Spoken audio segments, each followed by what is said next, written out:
This is part 2 of this anime. If you have not seen part 1, click the link in the description to watch it. On February 11, 2026, Len logged into Gun Gale Online for the first time in the 10 days following the end of the first Squad Jam tournament. By searching through various back alley gun shops, Len was able to find one with a P90 in stock and immediately purchased the gun as a replacement for her original P90. 4 days later, on February 15th, Kohiru Imaki Karen, Len, invited the members of SHINC, her new friends from Gun Gale Online, to her apartment. There, the girls decided to rewatch the highlights of the tournament, using the opportunity to introduce their in-game avatars to Karen. In between the highlights, Notobi Saki and the other girls explained that they had chosen to play games as a way to improve their relationship with each other, as their lack of teamwork had been hindering their training for their gymnastics club. Feeling that Gun Gale Online was entirely detached from their reality, the girls began playing the game, hoping that a shared goal and a change of scenery would help them overcome their differences. The girls soon became engrossed in the game and, through their many near-death experiences there, learned to work together. Upon finishing her story, Saki proclaimed that their club would do their best to prepare for a possible second Squad Jam, and asked if Karen would also be participating. Karen, however, showed no desire to take part in a possible second tournament, disappointing the girls who had hoped to have another showdown with her. Several days following SHINC's visit to her apartment, Karen returned to Hokkaido to visit her parents. There, on February 24th, she met with Shinohara Miyu, her longtime friend in Hokkaido, for karaoke. At the karaoke box, the girls talked about Karen's performance at the Squad Jam tournament, including what had happened with M.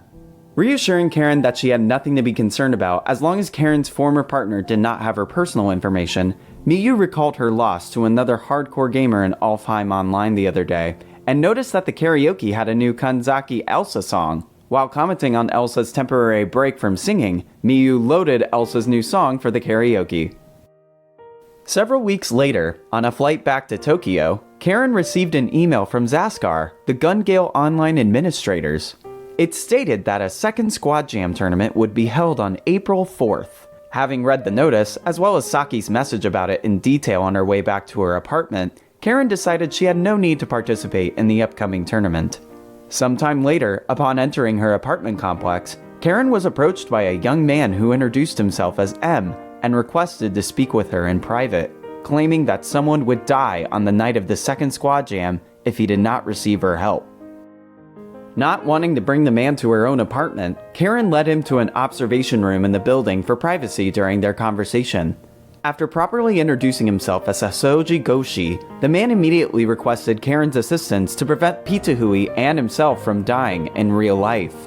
Goshi explained that Pitahui was planning to take part in the second Squad Jam and force him to commit suicide with her if they were to be killed in-game during the tournament.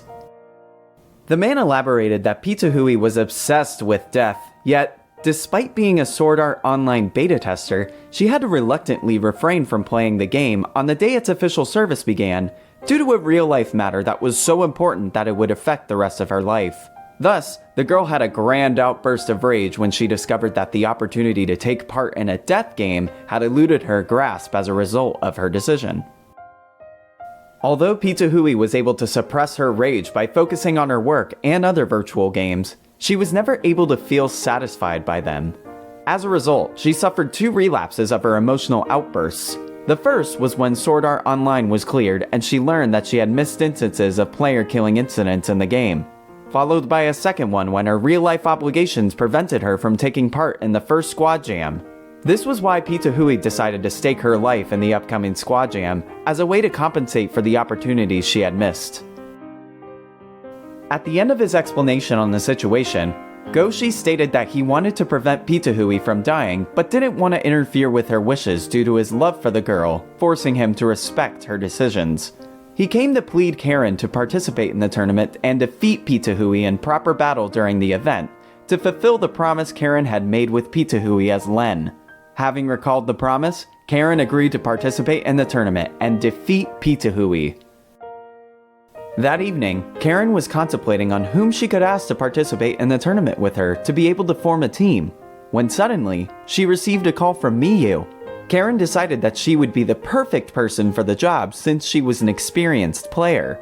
upon Karen explaining the situation and pleading for her help, Miyu gladly accepted the opportunity to demonstrate her skills in a new game. On March 17, 2026, Shinohara Miyu converted her avatar Fukazero from Alfheim Online to Gungale Online in order to assist Len. While Fukazero's avatar had significantly high stats due to the conversion, she was not able to convert her items or money and thus did not have enough funds to purchase proper gear.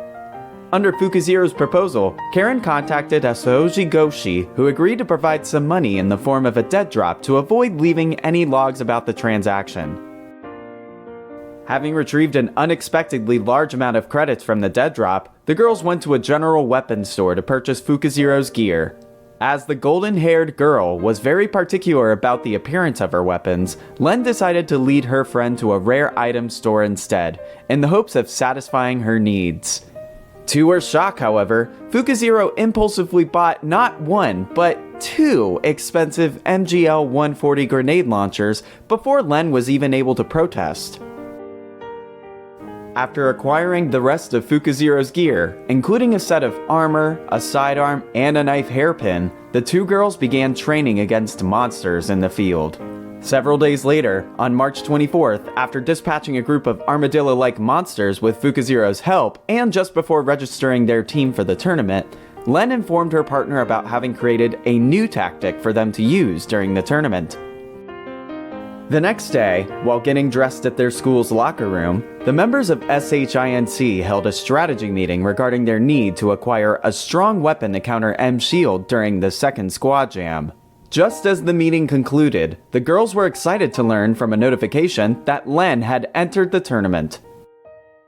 Several days later, on April 3rd, while the preliminaries for the non-seeded teams of the squad jam were underway, Fukazero and Len reviewed the rules for the tournament, as well as a change from the previous tournament that would allow them to identify specific teams during a satellite scan, making it easier to find Pitahui's team, named PM4.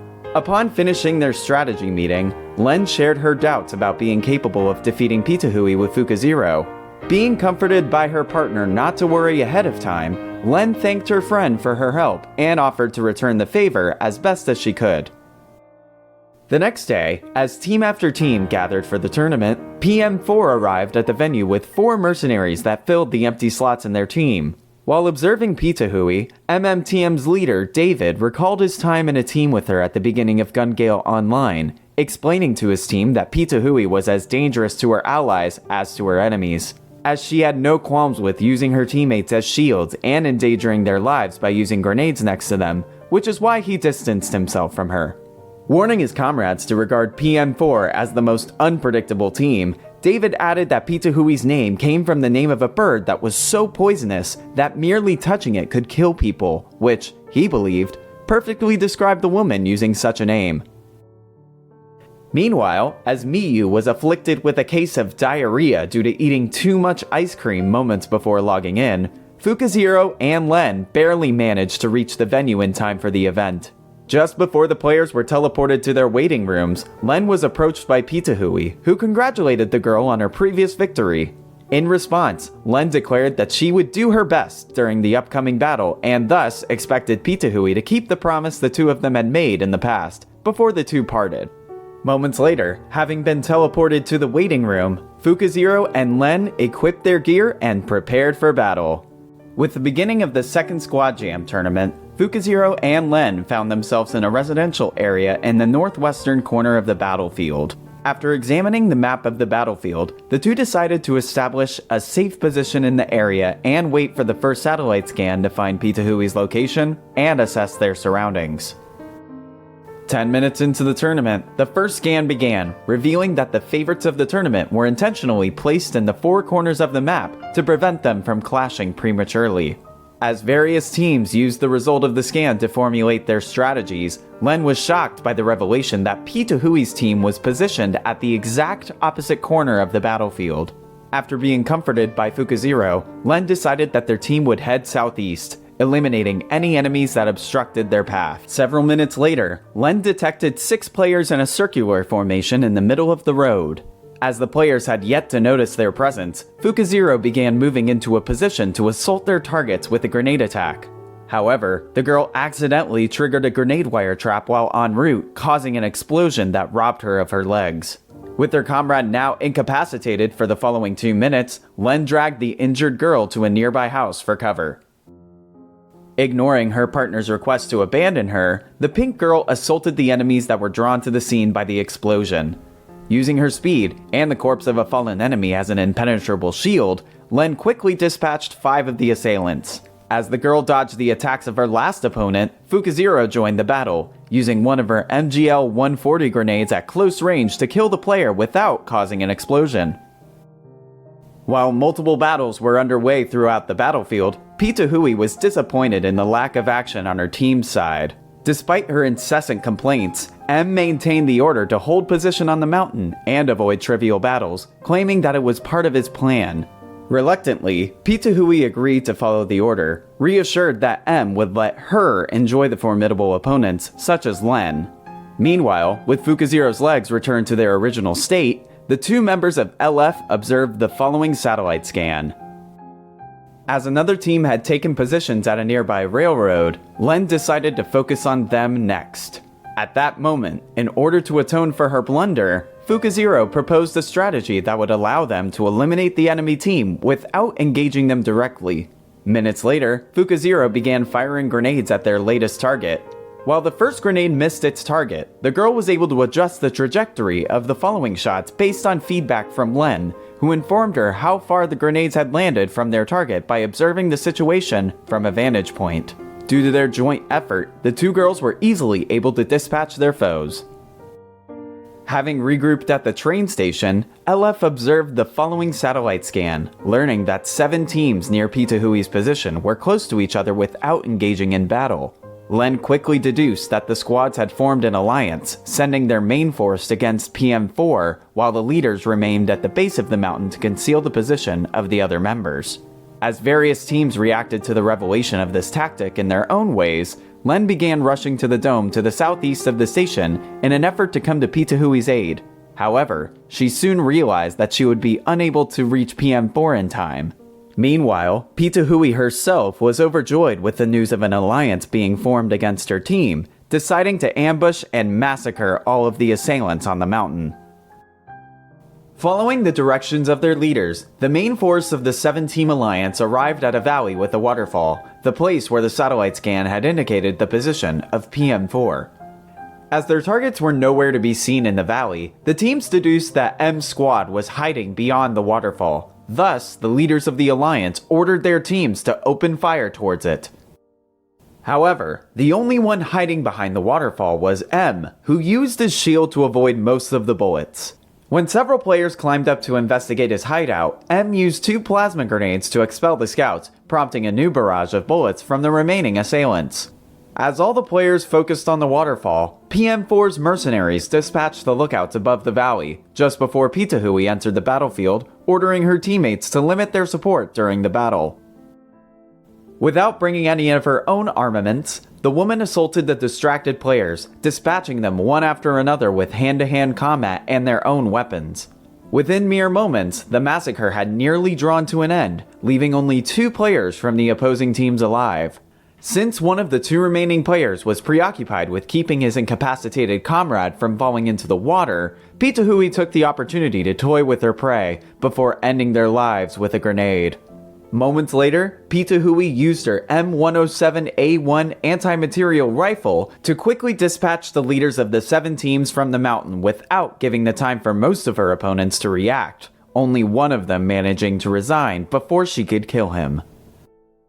Meanwhile, during the massacre that took place on the mountain, Fukuzero and Len had entered the dome in order to avoid confronting SHINC and MMTM by circling the dome from outside. Soon, finding themselves in a field of tall grass, the 2 girls were crossing the dome by hiding in the grass to avoid being detected, using bullet lines to keep track of their course without having to leave their cover. Suddenly, the 2 girls heard gunfire in the distance coming from the 3 other teams within the dome. However, based on the unusual orderly nature of the gunfire, Len quickly realized that the 3 teams were actually conspiring against them, working together to imitate a battle in hopes of luring the previous SJ victors into a trap. Although Len planned to avoid the three teams entirely, she unexpectedly encountered a group of scouts, forcing her team to reveal their position to dispatch them. This resulted in Fukuzero being suppressed by the remaining enemy force, prompting Len to resort to their secret plan. Just as Len removed her camouflage poncho, Fukuzero fired several smoke grenades, covering the area in pink smoke. Using the cover of the smoke, the Pink Devil easily dispatched player after player without being seen, while Fukuzero extended the duration of the smokescreen by firing more grenades. When Fukuzero decided to investigate her surroundings after depleting most of her grenade stock, an enemy nearby attempted to pounce on her, but his attempt resulted in him tripping and falling to the ground. Although the girl immediately targeted the attacker with her sidearm, her poor accuracy with the handgun resulted in her missing every single shot.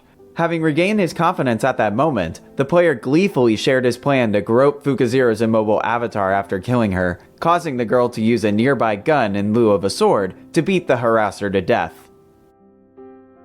In the aftermath of the battle, Len counted the corpses, discovering that there was one corpse less than expected. Struck by a hunch, Len fired at a pile of corpses, causing the last enemy to reveal themselves. Wanting to conserve her remaining ammunition, Len requested the player to resign. However, during their conversation, Len took notice of the player's spare ammunition pouches and demanded to know what was inside of them. Discovering that her opponent had magazines that could be used for her P90, the girl ordered the player to relinquish all of their spare ammunition. Reluctantly agreeing to the demand, the player suddenly requested a kiss from the pink girl as compensation for the cooperation. Although disgusted by the proposition, Len decided to comply with it due to feeling guilt over robbing a player. After materializing their spare magazines from their storage and receiving a kiss on the cheek in return, the player became overjoyed, unexpectedly revealing their gender to be female. The masculine woman, revealed to be named Clarence, offered the two girls to become friends and form an all-girls squadron. To avoid continuing the conversation, Len decided to collect Clarence's spare magazines when the woman suddenly tackled her, warning Fukuzero to take cover. At that moment, Clarence shielded the pink girl from a hail of bullets with her body, sacrificing herself in the process.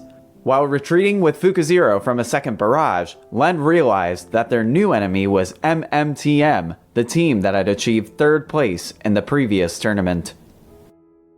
Helped out by SHINC's Eva, who forces MMTM to retreat, Len explains the situation concerning Pitahui to her. Following this, Eva leads SHINC in an assault against PM4, using one of their dead teammates' bodies as a pedestal and anti-tank rifle to destroy M's shield. This provides Len with the opportunity to make a beeline towards Pitahui, only for another team's sniper to hit her first, bringing her down to a sliver of health. With Pitahui passed out and MMTM closing in on their location, the rest of PM4 sacrifices themselves to protect Pitahui before she regains consciousness.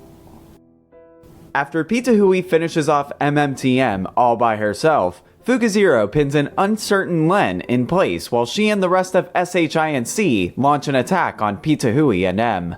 Although SHINC gets wiped out, Len is motivated into action, luring out Pitahui and M as they pursue her in a vehicle.